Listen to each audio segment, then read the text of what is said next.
नमस्कार, मी रामेश्वर थोरात आणि आपण पाहत आहात महाराष्ट्र मराठी पर्यटन व लोकजीवनाचा यूट्यूब चॅनल।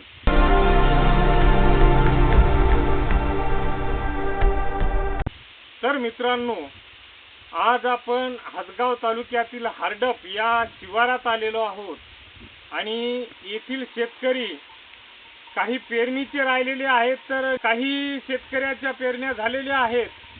राहिलेल्या जी पेरण्या आहेत ते सर्व शेतकरी करून घेत आहेत। पेरणी करण्याचं काम आहे त्या व्हिडिओच्या माध्यमातून पाहायला मिळणार आहे। तर चला बघूया पेरणी हरडप शिवाराची। यंदाच्या पावसाने सुरुवातीला चांगली साथ दिली, त्यामुळे अनेक शेतकरी यांनी आपल्या शेतात पेरणी पूर्ण केली। परंतु काही भागात पाऊस अचानक उघडला, त्यामुळे ज्या शेतकरी यांनी पेरणी बाकी आहे ते अजूनही आकाशाकडे आशेने पाहत आहेत।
बियाणे, खत आणि मशागतीचा खर्च करूनही पाऊस नसल्यामुळे शेतकरी चिंतेत आहे।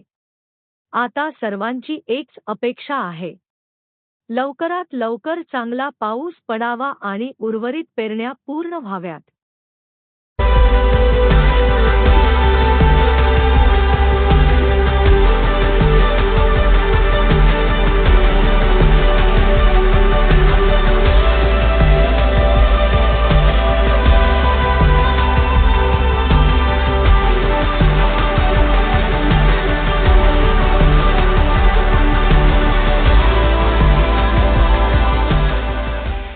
शेती ही निसर्गावर अवलंबून असते, त्यामुळे प्रत्येक शेतकरीची नजर सध्या आभाळाकडे लागली आहे।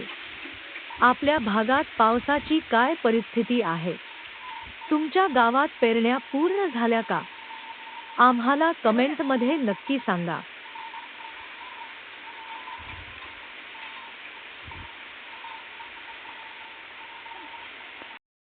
नमस्कार दादासाहेब। दादासाहेब, सर्वप्रथम तुमचं नाव सांगा। गजानन साहेबराव सूर्यवंशी। तर तुम्ही हे पेरणी बऱ्याच आपल्या शिवारातल्या सगळ्या पेरण्या झाल्या वाटते। हो, झाल्या झाल्या। तुम्हीच मागे राहिले काय? हो, आम्हीच राहिलो मागे। अजून असे काही शेतकरी असतील ना? असे राहिलेले। आता निसर्गानं थोडंसं उघड दिलं म्हणून बरोबर। बरं बरं। पाऊस कसा काय पडायला? पाऊस काय तेवढा चांगला नाही, मात्र बरं आहे पेरणी पुरता. आता हे जे पेरायले ते नेमकं कोणतं पीक आहे? सोयाबीन हे किती महिन्याचं पीक आहे? 3.5 महिन्याचा. 3.5 महिन्याचं.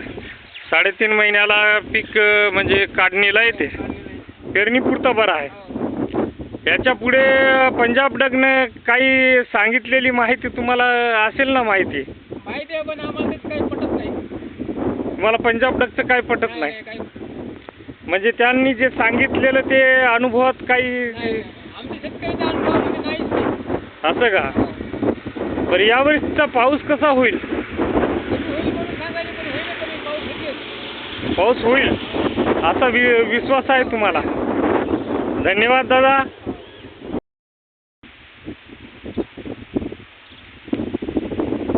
अशाच शेती, ग्रामीण जीवन आणि पर्यटनाशी संबंधित बातम्यांसाठी चॅनलला सबस्क्राईब करायला विसरू नका.